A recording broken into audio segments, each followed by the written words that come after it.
Աշխարհահռչակ բռնցքամարտիկ Արտուր Աբրահամի գովեստի խոսքերը Նիկոլ Փաշինյանի հասցեին, բորբոքել են հանրային քննարկումներ։ Մեկ ամսում 4-րդ կարկառուն ԿՊԱ-ականն է ներողություն խնդրում իր խոսքերի համար։ Հանգիստ ենք թողնում իրար, էլ չենք փորփրում, ով երբ որտեղ է ապրել։ Նիկոլ Փաշինյանը ռազմավարական գործարք է առաջարկել Իլհամ Ալիևին։ Իրան-ԱՄՆ պատերազմ բաց ծովում։ Հորմուզի նեղուցում իրանական բեռնանավ են արգրավել ամերիկյան ուժերը։ Ի պատասխան Թեհրանը ռազմական հակահարված է խոստանում։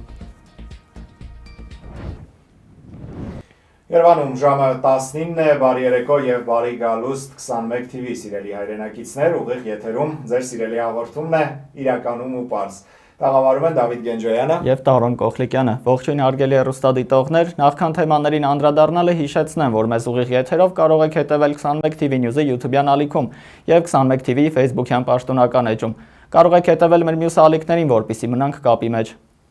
Դավիթ, սիրելի հեռուստադիտողներ, օրվա գլխավոր նյուզմեյքերը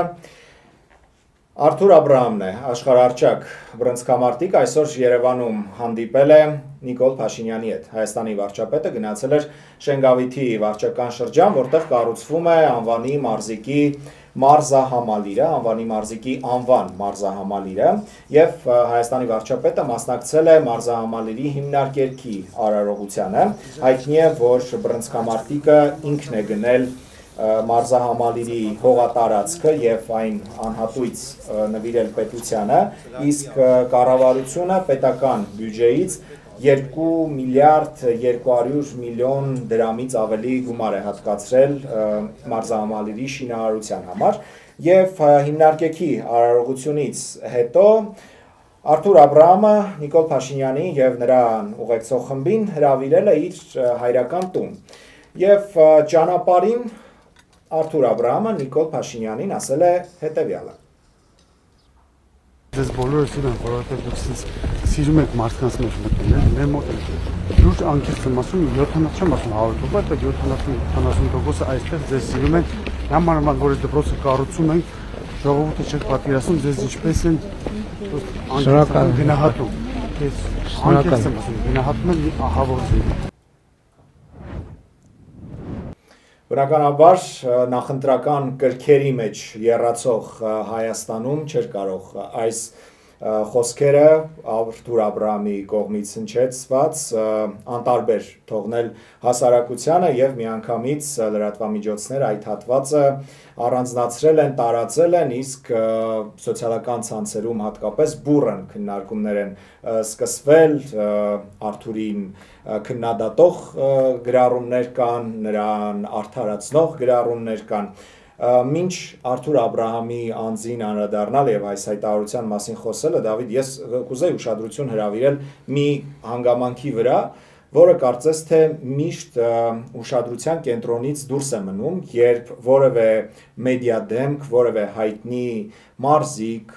արվեստագետ, որևէ թեմայով քաղաքական հայտարարություն է անում կամ որևէ քաղաքական գործին վերաբերյալ դրական կամ բացասական արտահայտություն է անում, խոսք է ասում, միշտ եթե դա քննադատական խոսք է, ապա նրան միանգամից կոչ են անում քաղաքականությամբ չզբաղվել, այլ զբաղվել իր գործով, սպորտսմենը իր սպորտով, արվեստագետը իր արվեստով, իսկ եթե արվեստագետը կամ սպորտսմենը անում է իշխանությանը գողվերքող արտահայտություն կամ մասնակցում է նրանց միջոցառումներին,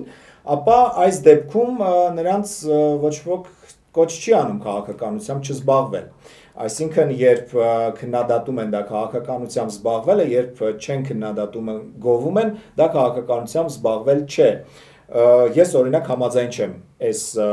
բաժանմանը եւ կարծում եմ, որ երկու դեպքում էլ քաղաքականությամբ զբաղվել է։ Այո, որովհետև մշակույթը, սպորտը քաղաքականության մաս է, հաճախ շփոթում ենք քաղաքականությունը եւ կուսակցականությունը մեզ մոտ, եւ նման օրինակ միջադեպերը դիտարկվում են բացառապես կուսակցական որևէ ուղղվածությամբ, սակայն չեն կարող բացառել, որ եթե երկրի իշխանությունները որոշ մարդիկ են, ապա նրանց հետ առնչվել բոլորը ստիպված են լինելու, այսինքն պետք չէ մեղադրել, այսինքն ընդդիմության կողմից նման բացասական արձագանքը զարմանալի է, որովհետև նախկինում էլ նույն մարզիկները եւ մշակութային գործիչները նույն բաները, արտահայտությունները կամ առնչություն ունեցել են նաև այլ ղեկավարության հետ, այսինքն խնդիրը ոչ թե անձինք են, այլ այդ կառավարող ուժի հետ պետք է առնչվել, բանավանդ եթե ինչ-որ շինարարություն են կատարում։ Այո, եւ ես ընդհանրապես կարծում եմ, որ մենք երբ խոսում ենք հայտնի մարդկանց մասին, ովքեր հատկապես մեր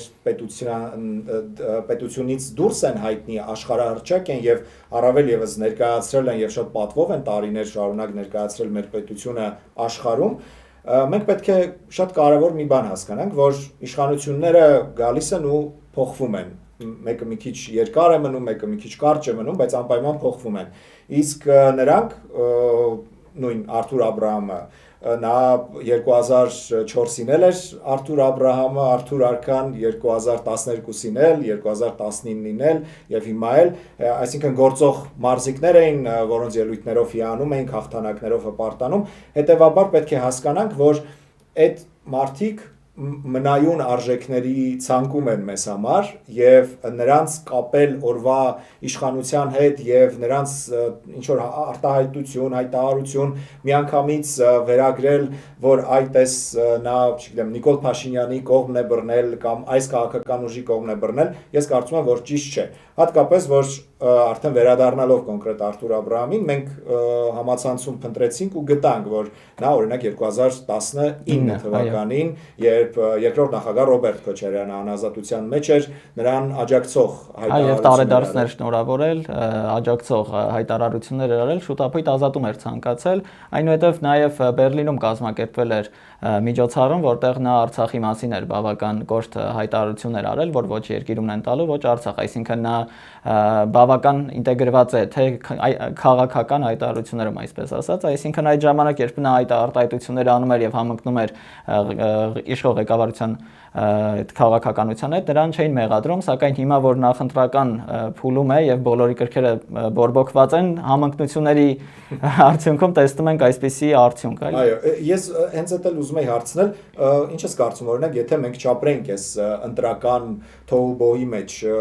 այսպիսի արձագանք կլիներ Արթուր Աբրահամի խոսքին։ Կարծում եմ այս աստիճան չէր լինի, որովհետև ընդդիմությունը եւ իշխանությունը բավական լարված այժմ զբաղվում են քարոզչությամբ, դեռ թերևս չի սկսել պաշտոնական քարոզչությունը նախընտրական։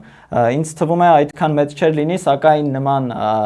շնորհակալական խոսքերը կարող են լինել, որովհետև վերջի վերջին ինչպես նշեցիր Արթուր Աբրահամը եւ պետությունն էլ պետք է շնորհակալ լինի, որ նման մարդը Հայաստանում գումարներ է ներդնում եւ ցանկանում է փորձի փոխանակում կատարել։ Այո, եւ հետաքրքիր մի բան էլ կար, որ այդ հանդիպումը Facebook-յան լայվով հեռարձակում էր Նիկոլ Փաշինյանը, բայց կառավարության տարածած պաշտոնական կադրերում այդ հիմնարկեքի միջոցառման այնտեղ որևէ խոսք չկա այդ հատվածից Արթուր Աբրահամի եւ հետաքրքիր է ու գուցե նաեւ պարզվի, որ Արթուր Աբրահամը ինքն էլ գուցե տեղյակ չի եղել, որ այդ հանդիպումը եւ այդ ամբողջ ընթացքը, երբ նրանք այդ մարզասրահի տարածքից քայլելով գնում են իրենց հայրական տուն, այդ հատվածը նույնպես ուղիղ եթերով հեռարձակվում է, այսինքն նրանք ուղղակի զրուցում էին եւ այդպես հրապարակային էր դա ու դա տեղի ունեցավ, բայց միևնույն ժամանակ պետք է նաև ասենք, որ հանրային մարդիկ մեծ պատասխանատվություն ունեն նաև իրենց հանրային խոսքի համար եւ յուրաքանչյուր ասված բառ կարող է այո նման մասշտաբի իրարանցում առաջացնել, հետեւաբար շատ կարևոր է, որ հանրային մարդիկ, անգամ նրանք եթե շատ պարզ են, շատ հասարակ են իրենց առօրյայում կենցաղում, շատ զգույշ լինեն իրենց հրապարակային հայտարարություններում, տարբեր տեղեր ելույթ ունենալիս, որովհետև իսկապես նրանց խոսքը կարևոր է, որովհետև նրանց ընդունում է շատ հազարավոր, միլիոնավոր մարդիկ, նրանց հետևում են եւ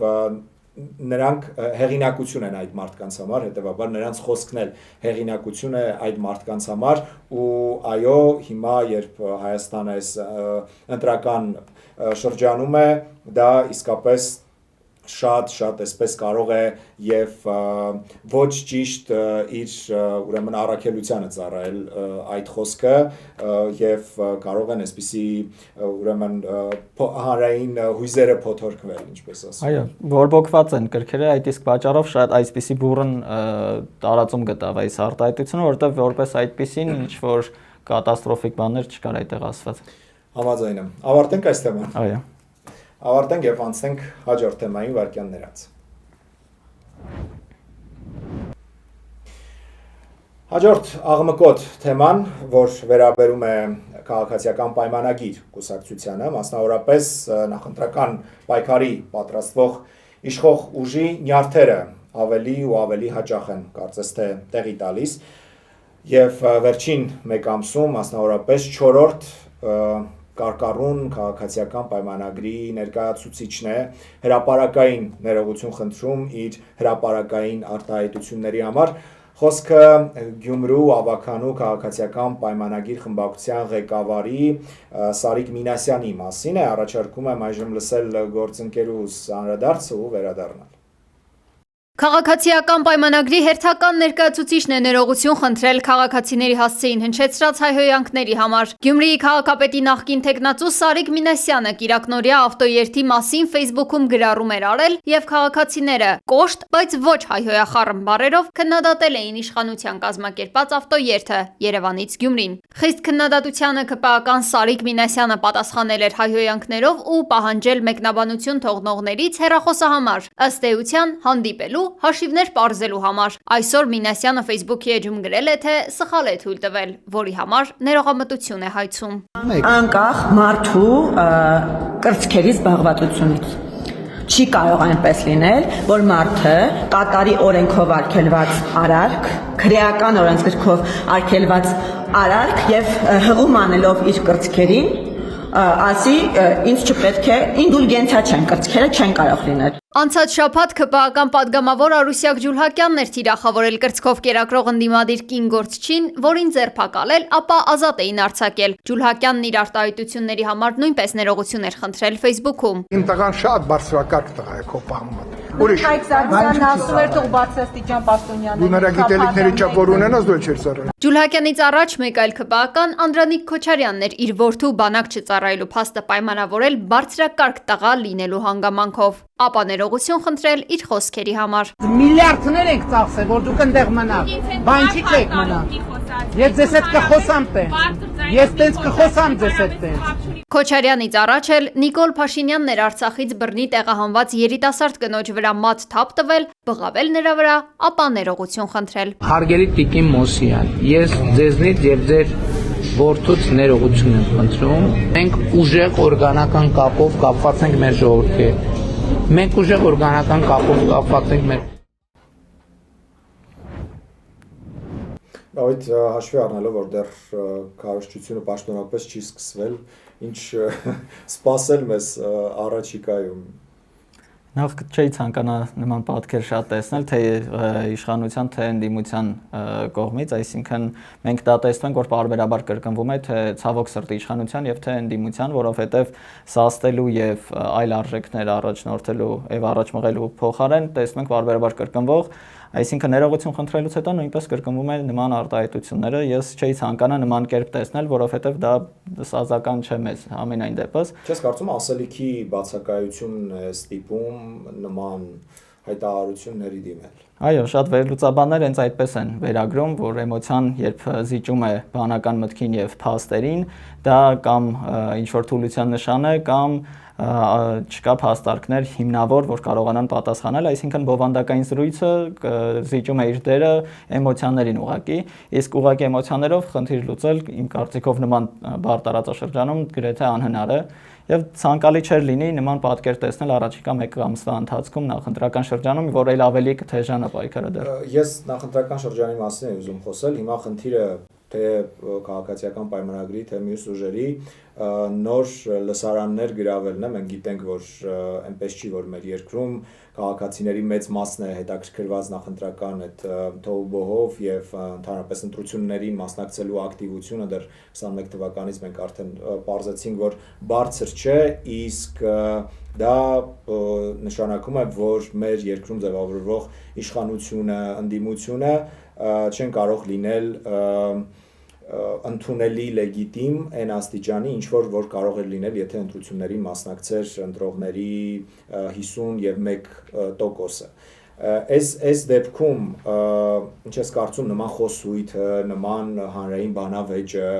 ավելի ուշադրություն է հրավիրում ընտրությունների վրա եւ այդ չեզոք հատվածին ստիպում է, որ հետաքրքրվեն ընտրապայքարով եւ գնան ընտրությունների, թե ճիշտ հակառակն է տեղի ունենում եւ այն հետաքրքրվող մասան էլ տեսնելով այս անհասկանալի ոչ բովանդակային բանավեճը իրեն դարձնում է չեզոքների բանակի անդամ։ Նման մեթոդ կիրառվում է հիմնականում կարճ ժամկետում շատ ինչ-որ մարդկանց, մի խումբ մարդկանց համախմբելու, այսինքն տարանջատելու որոշ խմբերի միջև, այսինքն մեկը սիրում է իշխանության համախմբվում է այդ խոսույթի շուրջ, մեկը չի սիրում համախմբվում է հակառակ խոսույթում, որտեղ էլի չեն զիջում, այսինքն վիրավորանքները կրկին կան, սակայն հենց ինչպես նշեցիր մեծ մասը չեզոք ընտրողների, ովքեր ցանկանում են հասկանալ եւ իրական ընտրություն կատարել, թե ում են ցանկանում տեսնել, հետաքրքրությունը կորցնում են եւ դա մեծ վտանգ է, որովհետեւ հենց քաղաքական վերլուծաբանները նշում են հենց այս խնդրի մասին, երբ որ անընդհատ երկու կողմից հնչում են վիրավորանքներ նման ցածր մակարդակով, հետաքրքրությունը կորում է քաղաքականությունից եւ հնչում են արտահայտություններ, որ բոլորն էլ նույնն են, որևէ բան չեն կարողանալու փոխել, ինչը մենք նկատում ենք մեր երկրում արդեն իսկ ընտրական ակտիվությունը պակասում է։ Այո, ընտրական ակտիվությունը պակասում է, սակայն կարճաժամկետում շատ լավ արդյունքներ է ցույց տալիս նման քաղաքականությունը, այսինքն ատելության ֆոնի վրա որոշ խմբեր կարողանում են շահել որոշ ձայներ, այսինքն դա կարճաժամկետում լուծվող ինչ-որ խնդիրներ է, որովհետև դիպուկ կատարվում է որոշ ինչ-որ գործողություններից հետո այդ արտահայտությունները։ Իհարկե ընդդիմությունը շատ հաճախ պնդում է, որ հենց իշխանությանն է ձեռնտու, որպեսզի ընտրական ակտիվությունը շատ չլինի եւ այն ակտիվ մասը, ովքեր որ պետք է ընտրեն ընդդիմության տեխնացուին կամ այն տեխնացուին, որը կարող է այսպես երրորդ ճանապարհով տանել պետությունը, եթե նրանք դժգոհ են թե ընդդիմությունից, թե իշխանությունից, այդ մարդիկ չմասնակցեն ընտրություններին, որովհետև չտեսնեն, որ իրենց տեխնացուն շանսեր ունի եւ ընդհանրապես քաղաքականությունը հետաքրքիր մի բան է, որով կարելի է զբաղվել գոնե 5 տարին մեկ անգամ եւ հասկանալ, որ այդպես քո ընտրությամբ իսկապես քո ընտանիքի, քո իսկ ապագան է որոշվում եւ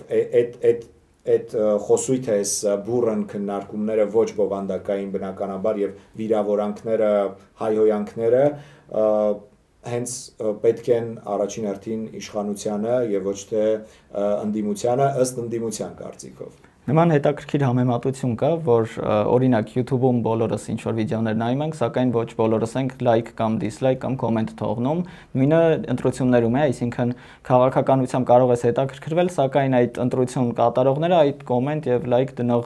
խումբն է, որը քիչ թիվ է կազմում, այսինքն կարող են դիտել մի հոլովակ 1 միլիոն մարդ, սակայն լայքերը լինի 1000 եւ կոմենտները 100 օրինակ, այսինքն նման զուգահեռով կարելի է բացատրել դա։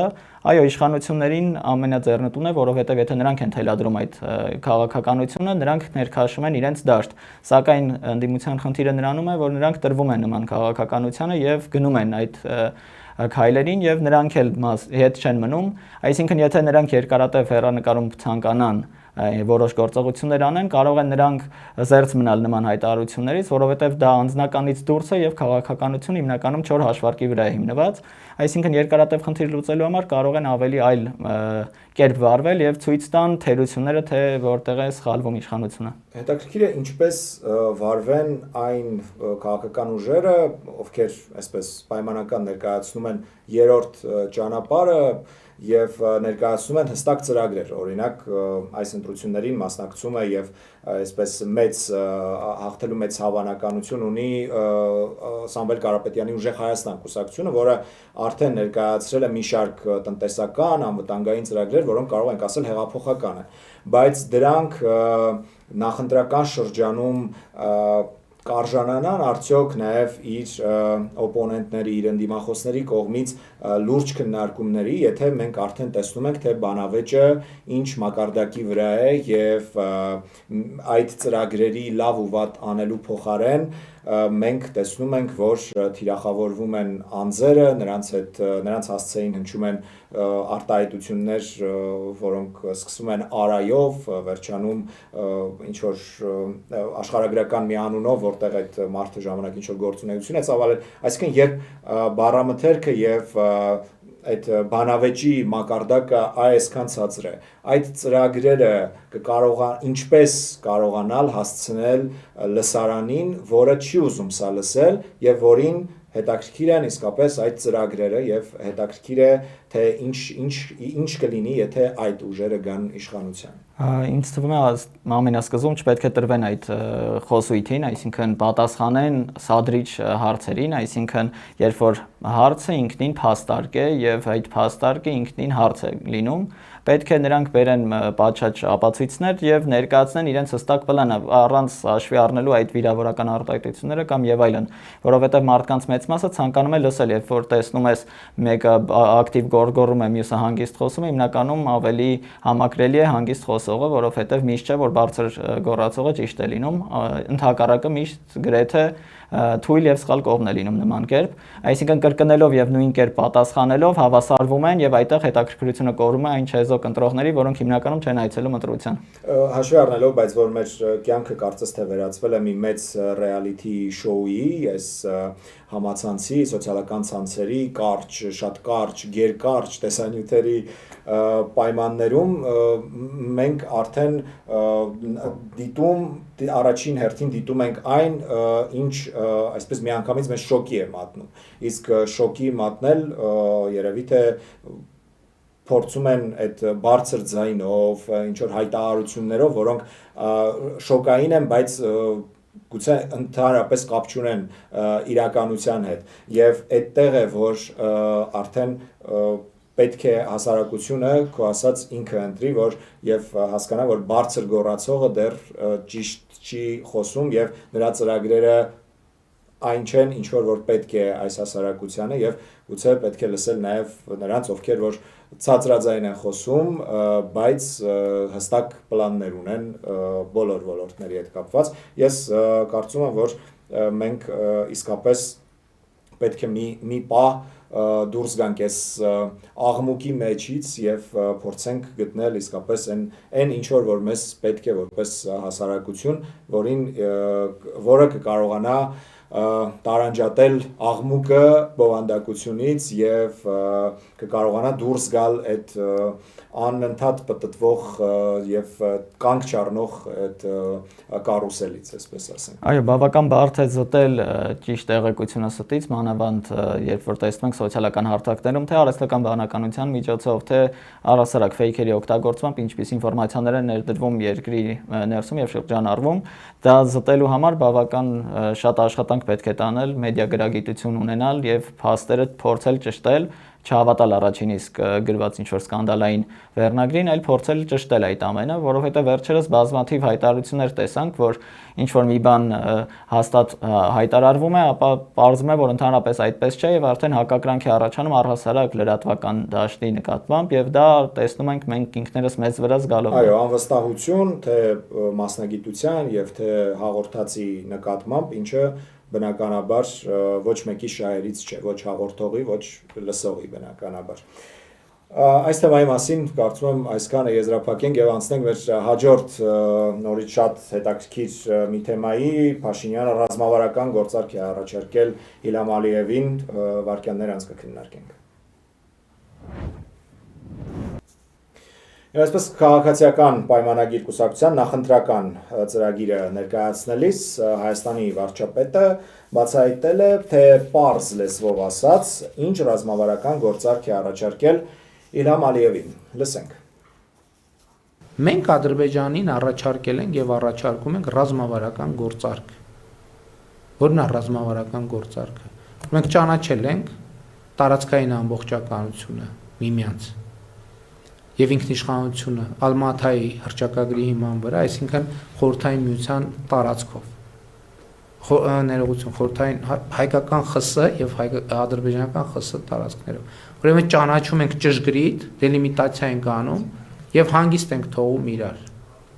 Հանգիստ էլ չենք բանանում, փորփրում ով երբ որտեղ ապրել եւ այլն, ինչ ա ունեցել, էսա ունեցել են անել։ Մենք փակում ենք այդ թեման։ Մենք Ադրբեջանին առաջարկել եւ առաջարկում ենք, ասում է Նիկոլ Փաշինյանը, բայց չի ասում իսկ Ադրբեջանը համաձայնել կամ համաձայնում է, այդ մասին տեղեկություններ չունենք եւ նաեւ եթե չեմ սխալվում այսօր Իլհամ Ալիևը նույնպես հայտարարություններ է ասել, դու մի փոքր հետևել ես, ինչ է ասել։ Փորձեցի հետևել հստակ ինչ խոսույթ է այնտեղ, բավական մեղմ է արդեն սկսել հայտարարությունները, այսինքն մինչև այդ հայտարարությունները, որ բավական կոպիտ եւ կոշտ էր լինում, կարծես թե այնտեղ էլ տեղեկացրել են, որ մեզ մոտ ընտրությունները եւ պետք չէ նման կերպ արվել։ Եվ նա հայտարարել է, որ փաստացի ունենք խաղաղություն, հայտարարել, որ դա դրա ապացույց է, որ վերջին 6 ամսվա ընթացքում որ զոհեր չկան սահմանին, նա նաեւ հայտարարել է, որ Թրամփի ուղին կօգնի այստեղ բացել Ասիա եւ Եվրոպայի առևտրական շրջանները, որտեղ գլխավոր հանգույցը կլինի Ադրբեջանը, ինչպես նշել է Ադրբեջանի նախագահը, եւ բավական մեղմ էր այս անգամ արտահայտությունները եւ զարմանալին այն է, որ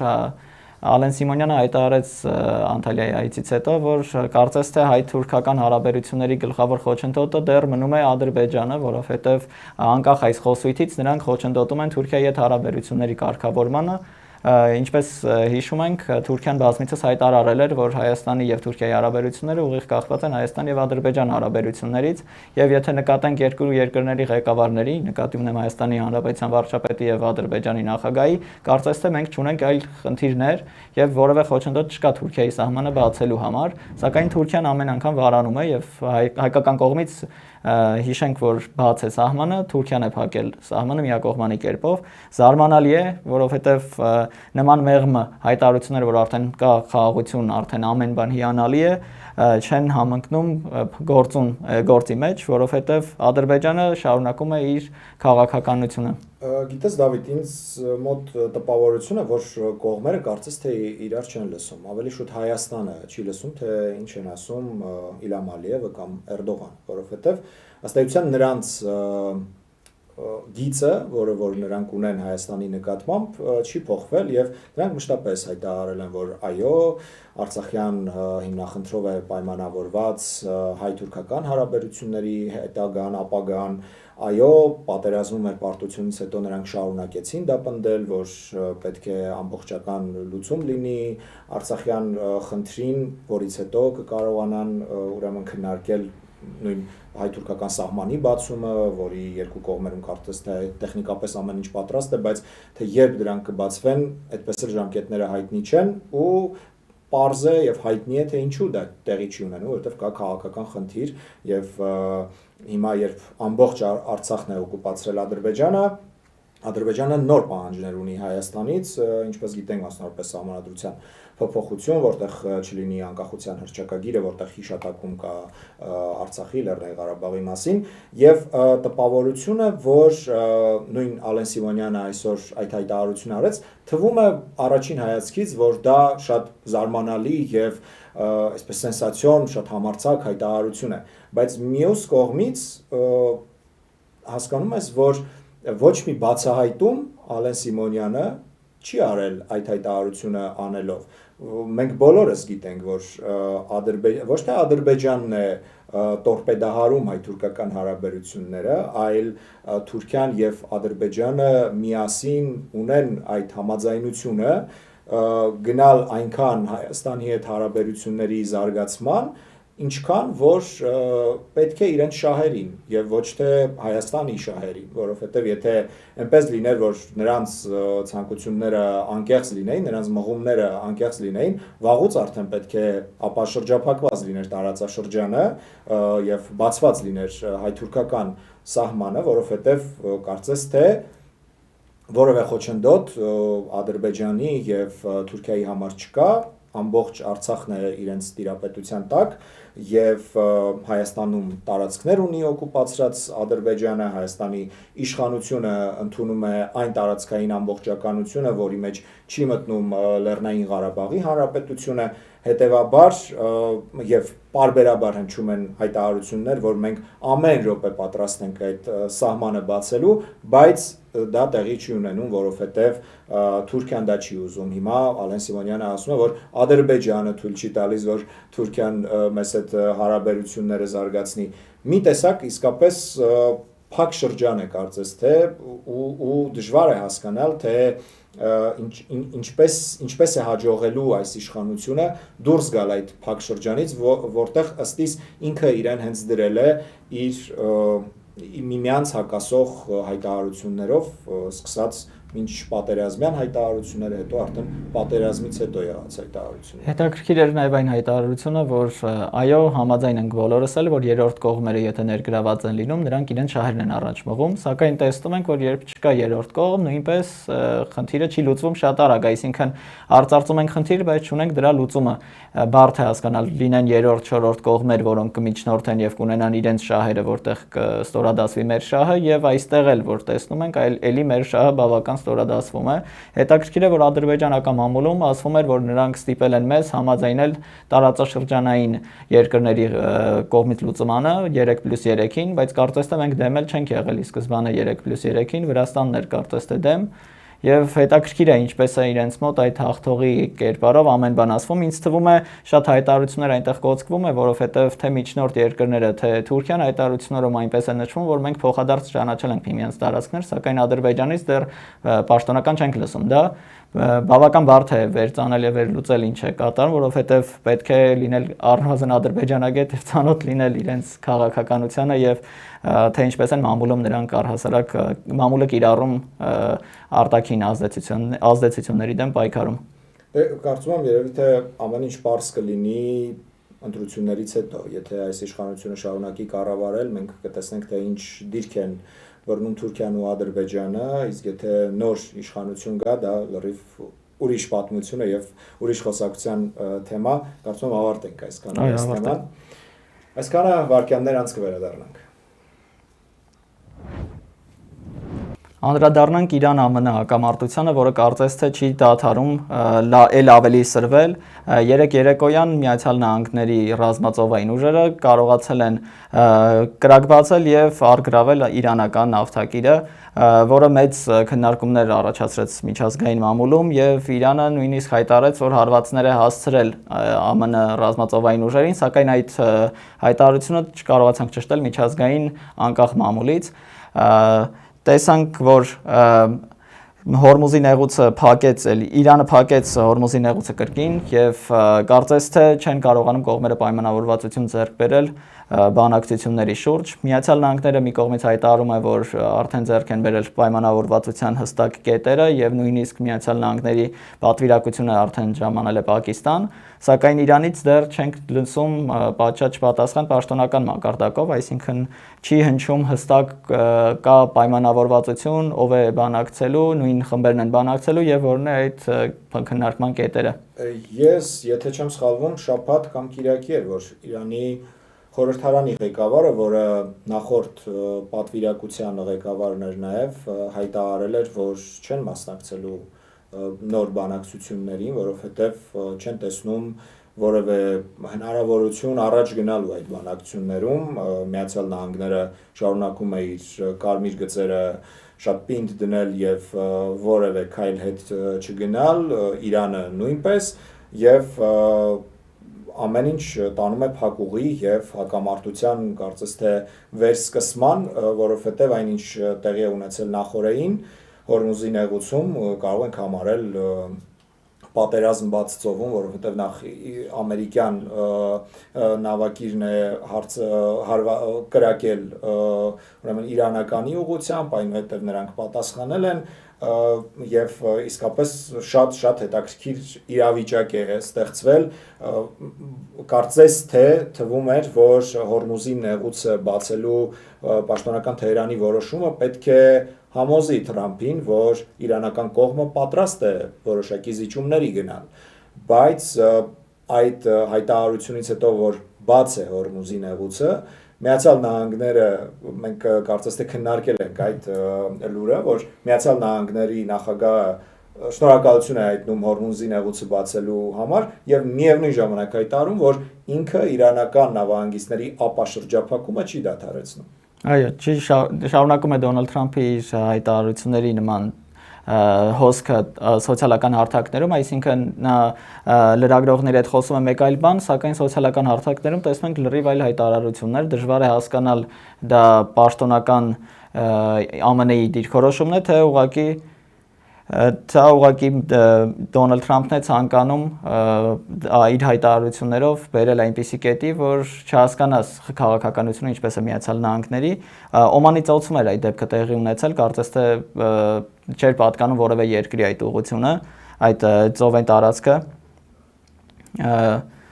Եվ հետաքրքիր էր, որ միջազգային ջրերում ունեցած այդ խնդրի պատճառով Չինաստանն էր հայտարարություն տարածել, ասել, որ պետք է բացվի Հորմուզի նեղուցը, որովհետև արդեն հոգնել են լսել, որ Հորմուզի նեղուցը բաց է, այնուհետև փակ է։ Հետաքրքիր է, որ այսօր արտգործ նախարարության խոսնակը նույնպես հայտարարեց նույն Ղալիբաֆի խոսքերը, որ նրանք չեն պատրաստվում բանակցել Միացյալ Նահանգների հետ, որովհետև չկա հստակ տեսլական, թե ինչով է դա վերջանալու, որովհետև Միացյալ Նահանգները չեն դադարում խախտել կետերը եւ նույնպես Իսրայելը, որովհետև Իրանը նշում էր Պակիստանի հետ, որ կետերում նշված է Լիբանանի մասին, որ պետք է այնտեղ էլ դադարի ամեն բան, բայց ինչպես տեսանք ժամեր անց Իսրայելը ամենամեծ հարձակումը իրականացրեց Լիբանանի ուղղությամբ։ Ես հայտարարությունների մասին ուզում եի շարունակել Եթե Տրամպը հակասական հայտարարություններ է անում այս հակամարտության վերաբերյալ եւ Իրանը միշտ նույն բանն է կարծես թե կրկնում, Իսրայելը նույնպես շատ հստակ է իր որոշման մեջ եւ Նեթանյահուն անընդհատ պնդում է, որ մենք դեռ չենք ավարտել մեր գործերը Իրանում եւ մենք պետք է ավարտենք։ Հետեւաբար չգիտեմ, շատ դժվար է վերլուծել իրավիճակը եւ հասկանալ, թե որ պահին հնարավոր կլինեն բանակցություններ եւ որ պահին կլինի նորից վերսկսում ռազմական գործողությունների, որովհետեւ կարծես թե կողմերը հոգնել են պատերազմելուց, կարծես թե 70 օր պատերազմեցին։ 52 էր, բայց ավելի շատ մինչև այդ 3 տարի շարունակ նրանք Այո, ակտիվ ռազմական գործողությունները վերջին եւ կարծես թե իսկապես հոգնել են ռազմական գործողություններից, բայց միևնույն ժամանակ բանակցությունների սեղանի շուրջ էլ միմյանց ասելիք չունեն եւ Թրամփն էլ ինչքան որ հայտարարում է ես պատրաստ եմ գալիս Իսլամաբադ հանդիպել Իրանի ղեկավարությանը, բայց Իրանի ղեկավարությունը համաձայն չէ հանդիպման, քանի որ Իրանը պատրաստ չէ ընդունել նրա կարմիր գծերը, իսկ ԱՄՆ-ն էլ պատրաստ չէ ընդունել նրան։ Այսպես Այո, խառը պատմություն։ Խառն է դրա պատճառով, որովհետև չկար հստակ տեսլական կռվի սկսելուց առաջ, այսինքն նրանք հայտարարեցին, որ կարող է միջուկային զենքով հարվածել եւ ուղղակի այսպես լողացած ինչ-որ պատասխան հնչեց եւ հարձակվեցին եւ որպես այդպեսին չկար որևէ պատճառ, ուղղակի իսրայելական կողմը հասկացել էր, որ ճիշտ պահն է հարձակվելու, նրանք տեղորոշել էին Այաթոլլահ Ալի Խամենեի նստավայրը, որ նա այնտեղ է, չի տեղաշարժվել մի շարք այլ կարևոր ղեկավարների եւ հասկացել էին, որ եթե թիրախային հարված կատարեն, կկարողանան մեկ օրում խնդիրը լուծել, սակայն Իրանը դեռ տարիներ առաջ հասկացել էր, որ պետք չէ կախված լինել մեկ հրամանատարական կետից եւ պետք է բաշխել ուժը տարբեր մասերում եւ անկախ կերպով կռվել եւ երբ որ բախվեցին այդ իրականությանը հասկացան, որ սա բավական երկար ձգվող կոնֆլիկտ կարող է լինել, իսկ Իսրայելին ձեռնտու չէ նման հանգուցալուծումը, որովհետեւ եթե Իրանը այս կետում Հորմուզը կառավարի, ինչպես նա է նշում, ստանա փոխհատուցում թեկուզ սառեցված ակտիվներից, շատ արագ կարող է վերականգնել իր սպառազինությունը, որովհետեւ տեղական արտադրանքի է, Չինաստանը որոշ չափի օգնություն տալիս է, բայց հիմնականում տեղական արտադրանքի է եւ կարողանան շատ արագ վերականգնել ուժերը եւ եթե խնդիրը դրված է Իսրայել պետության չլինելը, նրանք անպայման դա կանեն։ Այդ իսկ պատճառով դեռ կտեսնենք հանգուցալուծման երկար ճանապարհ։ Միևնույնն է, հույսը չեն կորցնում, որ բանակցություններով կհանգուցալուծվի։ Հատկապես արդեն ԱՄՆ ներկայացությունը Իսլամաբադում է։ Այո, եւ քանի որ շատ քիչ ժամանակ է նաեւ մեզ մնացել ուղիղ եթերում, եւս մի թեմա ունենք, ռոբոտը հաղթել է մարդուն մարաթոնյան վազք մրցաձևում վարկյաններ անց քննարկելու ենք։ Այո, Պեկինում մարդանման ռոբոտները մարաթոն են, անցկացրել են մարդանման ռոբոտների մարաթոն, որտեղ չինական կազմակերպության ստեղծած ռոբոտը գերազանցել է իր նախկին կատարած արդյունքը, որտեղ նա 2 ժամով գերազանցել է իր արդյունքը, ահա այս կարմիր ռոբոտի անունն է Կարմիր կայծակ, նա հաղթահարել է այդ ամբողջ 21 կիլոմետր տարածությունը 50 րոպե 26 վայրկյանում, որը 6 րոպեով ավելի արագ է, քան պրոֆեսիոնալ մարաթոն վազող մարդունը, որը եղել է այստեղ, սակայն եղել է նաև զավեշտալի դեպքեր, երբ որ ռոբոտները չեն կարողացել տիրապետել, կառավարումը կորցրել են, այդ ռոբոտը հասակը 1.69 սանտիմետր է, այսինքն միջին մարդու հասակի եւ բավական հետաքրքիր էր, որովհետեւ այդ նույն ռոբոտը մի քանի անգամ գերազանցել է իր սեփական արագությունը, որը 2 ժամից հասել է 1 ժամի։ Դավիթ, դու զարմացրիչ մարաթոնյան վազքի մասնակից ռոբոտներով, ես ուզում եմ քեզ ու մեր հեռուստադիտողներին միանգամից զարմացնել վարազներ քշող ռոբոտով, հիմա կխնդրեմ իմ գործընկերներին ցույց տալ այդ կադրերը, գործողությունները տեղի են ունեցել Լեհաստանում, մենք տեսնում ենք մարդանման ռոբոտը վազում է վարազների հետևից, որոնք մտել էին քաղաք եւ նրանց քշում է անտառ, ինչը կարծես թե նրա մոտ վատ չի ստացվում, մոտ 50-60 տարեկան տարիքի տղամարդու արագությամբ վազում է այս ռոբոտը, այնպես որ ես այս կադրերը դիտելով նաև անհանգստություն եմ ապրում, որ հնարավոր է մենք շուտով ականատես լինենք մի բանի, որը դեռ կանխատեսվել էր 20-րդ դարի 70-ականներին, որ գալու է մի պահ ու երկիր մոլորակի վրա տեղի ունենալու ռոբոտների ապստամբություն։ Եթե հաշվի առնենք չինական ռոբոտներ են լինելու, բավական վախենալու է այդ իրականությունը։ Այսքանը, շնորհակալություն հարգելի հեռուստադիտողներ մեզ հետևելու համար, կհանդիպենք շուտով։ Մինչ նոր հանդիպում։